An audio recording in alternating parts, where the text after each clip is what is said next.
Learning how to build a business is probably one of the best investments you can make with your time over property, stocks, and your career, but it's not for everyone. And if you're going to learn how to build a business, you need to learn how to build off of the right people. So in 2014, I started a business called the Sole Supplier. This was probably the third business I had started, and it was the one that became successful. So the Sole Supplier has now been running 10 years, and it's a marketplace for sneakers. In that 10 years, we've done over £25 million in revenue. We generate billions of impressions, and we work with some of the world's biggest brands like Nike and Adidas. And most importantly, I've hired over 100 people, and I've had to let go of people as well. So I've done the full spectrum of starting a business from my parents' spare bedroom whilst I was working in recruitment, all the way through to growing it till we had a team of 50, and every part that comes along with that, from scaling a team to scaling marketing channels, to content marketing, to affiliate programs, to influencer programs, to paid ads, to everything, metric monitoring.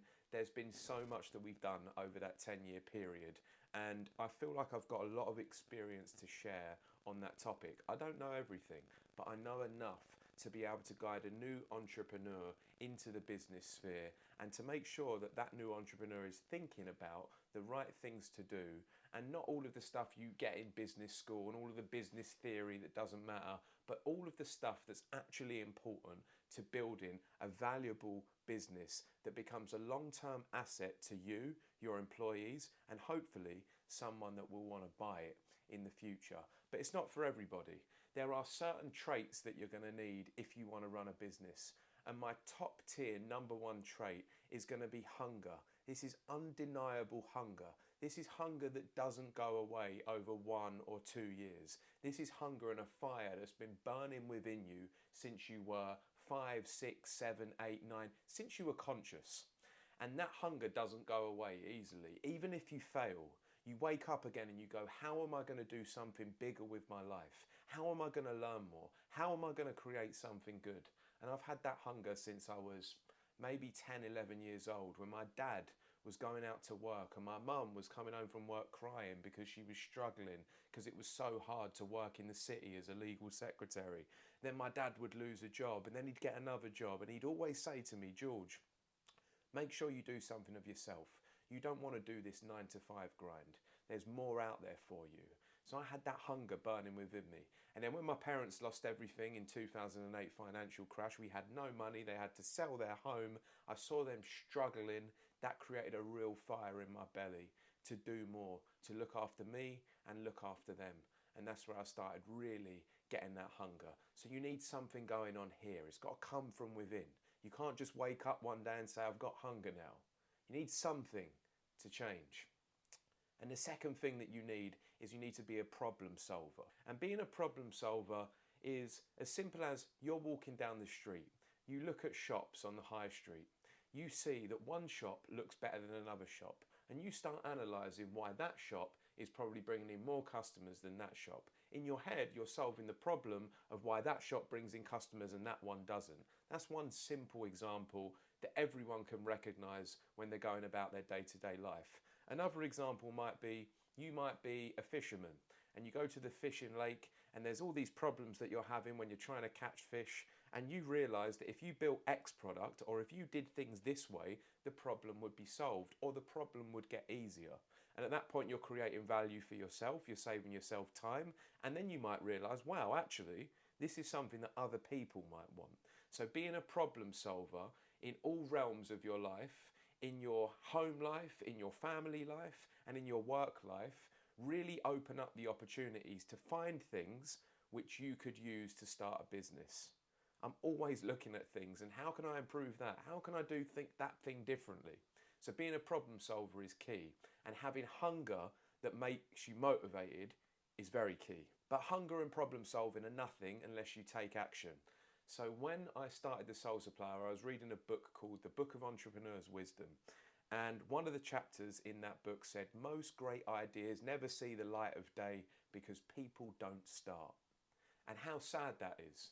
There's probably 1 million people right now with a good idea and they don't have the courage or the confidence, or they just don't take the action to start, and that idea dies.